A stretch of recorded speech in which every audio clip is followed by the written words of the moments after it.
God is gracious. Life is about growth. When you see growth, you are happy. When you don't see growth, something is wrong. Wherever God is, there's growth. If you don't have growth, something is amiss, right? Because God is a progressive God, right? He's a progressive God. It's either progressing knowledge, something is increasing. Growth is a sign of life, right? And where God is, there's life. And you should see that life, you should feel it, you should know it. And it also comes from a place of confidence also, So we'll thank him for his grace. We thank him for his mercies, And it's kind of strange. And it's also part of faith, right? I don't know. God just loves faith. And faith is the currency of heaven, like we know, And it's easier to do something that I'm used to, something that I know, than to do something that I don't know. Right? It's easier.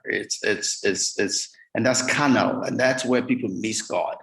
And that's why the Israelites miss God also. It's kind of strange, the fact that God brought them to the mountain and wanted to speak with them directly, not through Moses. The God of heaven wanted to speak with them directly. He wanted to have a one-on-one relationship with them.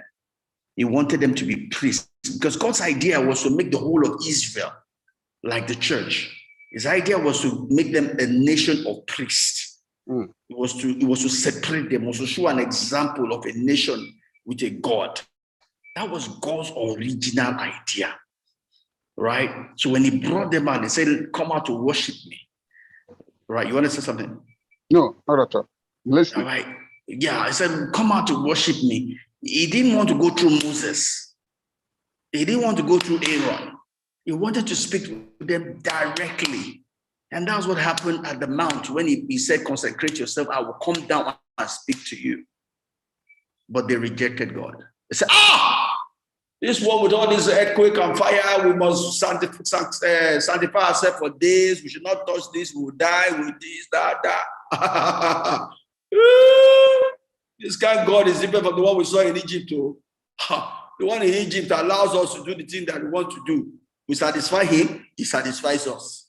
But this one, this God, we have not seen him before. Say, "Moses, please, we are okay with you. You talk to your God, we will hear you. Whatever your God tells you, we will hear you."